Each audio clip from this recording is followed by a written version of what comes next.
Hello everyone, welcome back. In this video, again we will see some more numericals which are based on the Maxwell's equations.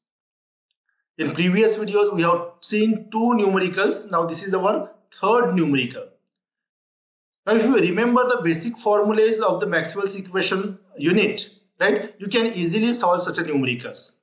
Now let us go and read this numerical what is given to you and we will try to solve this type of numerical. Now see what is given. A material for which epsilon r is equals to 1.5. epsilon r की value आपको दिया हुआ है, right. Mu r is equals to 1, that is the relative permeability भी आपको दिया हुआ है. Has a conductivity sigma, conductivity sigma है ऐसे उन्होंने बोला है, राइट. लेकिन सिग्मा की वैल्यू नहीं दिया हुआ है तो डोंट बॉदर.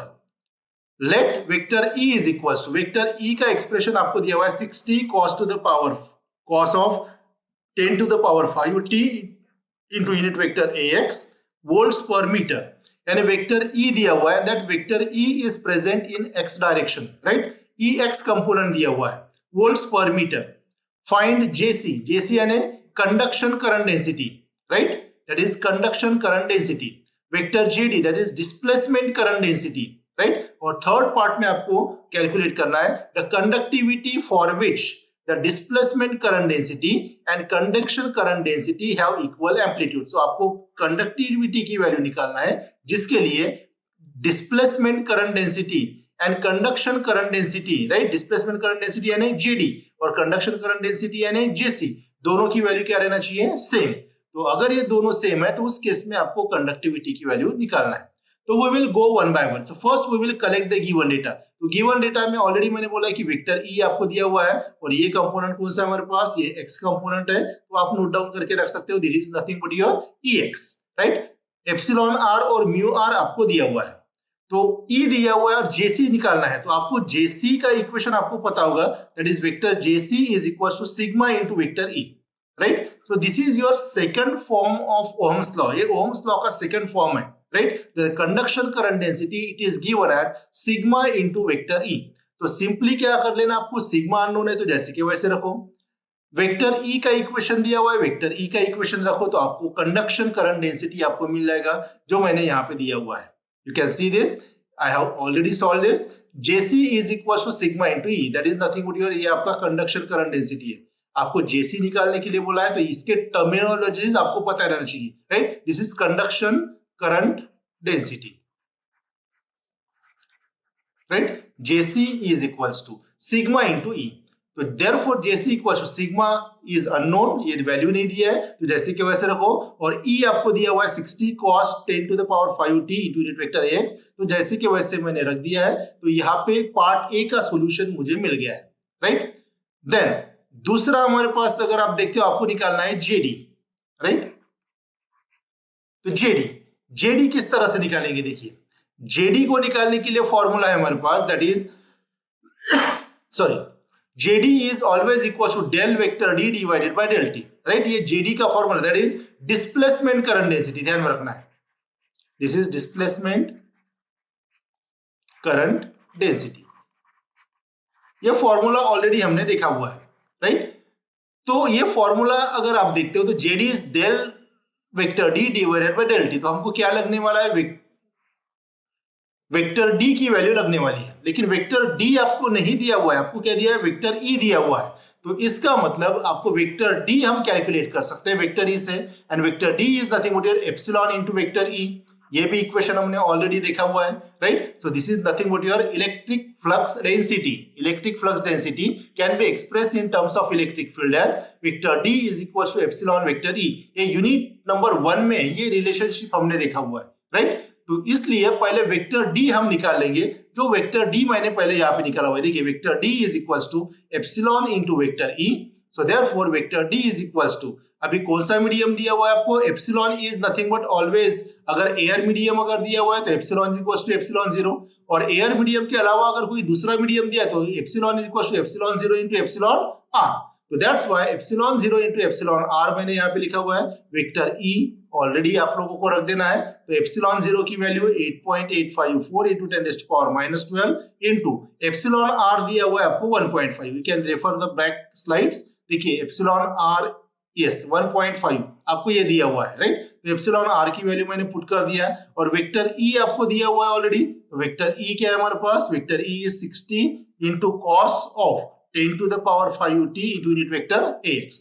तो ये वेक्टर डी को आप कैलकुलेट कर सकते हो, आप ये कैलकुलेशन करके बाकी फाइनल इक्वेशन आप वेक्टर डी का निकाल सकते हो, लेकिन बार बार कैलकुलेशन अवॉइड करने के लिए मैंने वेक्टर डी को ऐसे ही रख दिया। और यहाँ पे ये जो del by del T of vector D है, यहाँ पे मैंने directly vector J D is equals to del by del T of vector D का इक्वेशन मैंने यहाँ पे पुट कर दिया है, right. Now we have to differentiate it with respect to time. तो टाइम वाला टर्म कौन सा है हमारे पास, टाइम वाला ये वाला टर्म है, right. You can see here ये मेरे पास टाइम वाला टर्म है, राइट। तो इसका डिफरेंशिएशन क्या आएगा मेरे पास, साइन का डिफरेंशिएशन, सॉरी कॉस का differentiation minus sine 10 to the power 5 T into 10 to the power 5, right.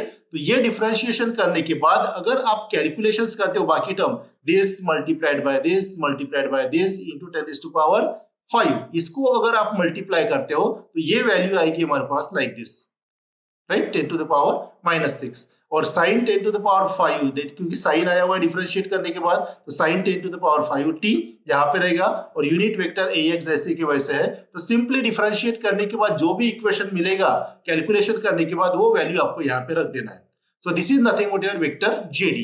तो दो फॉर्मूलेज हमने देखा, कौन सा, एक जेसी का formula, right, that is sigma into E, vector के फॉर्म में लिखना है तो JC, vector JC equals to sigma into vector E. और दूसरा फॉर्मूला हमने देखा है जेडी, तो JD is equal to del vector D divided by del T. ये दो फॉर्मूले, ठीक है। तो इसके ऊपर से आसानी, ये दो फॉर्मूले याद रहते तो दो वैल्यूज आपको आसानी से मिल गई। थर्ड इसमें क्या कैलकुलेट करने के लिए बोला, आपको बोला है कि सिग्मा कैलकुलेट करना है जब जेसी और जेडी का मैग्नीट्यूड एम्पलीट्यूड दिया हुआ है, राइट। तो एम्पलीट्यूड कौन सा रहेगा, देखिए अभी यहाँ पे समझना है आप लोगों को, राइट।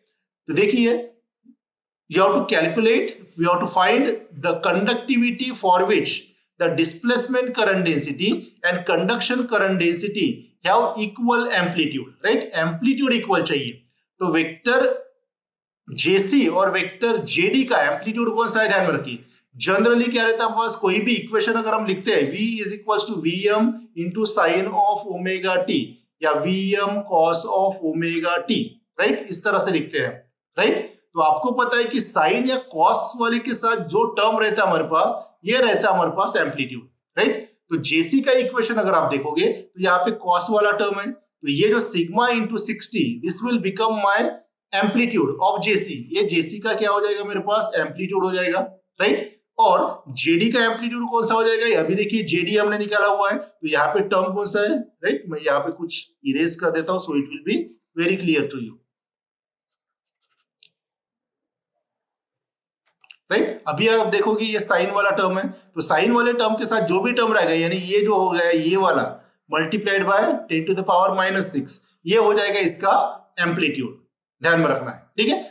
तो वही हमने सॉल्व किया। यहाँ पे देखिए गिवन दिया आपको जेसी इज इक्वल टू जेडी, देखिए जेसी जो निकाला था हमने वो इक्वेशन मैंने यहाँ पे लिख दिया है, और जेडी जो वैल्यू निकाली थी हमने वो भी यहाँ पे मैंने रख दिया है। और क्या दिया आपको, जेसी इज इक्वल टू जेडी दिया हुआ है। तो जेसी मैंने ऑलरेडी बताया था, साइन या कॉस के साथ जो टर्म रहेगा वो रहेगा हमारे पास एम्पलीट्यूड। तो ये जेसी, इसके ऊपर वेक्टर नहीं दिया हुआ, इसका मतलब ये क्या है, मैग्नीट्यूड है, राइट, एम्पलीट्यूड है। तो ये 60 इंटू सिग्मा ये ऑलरेडी दिया हुआ है। और जेडी में क्या लिखेंगे हम, -79.686 इंटू 10 टू पावर -6। देखिए मैंने यहाँ पे राइट हैंड साइड में लिख दिया है। तो इसके ऊपर से सिग्मा निकाल लेना है, तो 60 मैं इस साइड में लेके आता हूँ, तो 79.686 into 10 to power it is -6, right, divided by 60 अगर करते हैं तो सिग्मा की वैल्यू मिलेगी मुझे 1.3281 into 10 to power -6 mho per meter. That is the unit of sigma, that is conductivity, is always mho per meter, right? So in this way we have solved this numerical. It's a very simple numerical if you remember the concept, basic concepts and the basic formulas. So friends, that's all for this video. Thank you very much.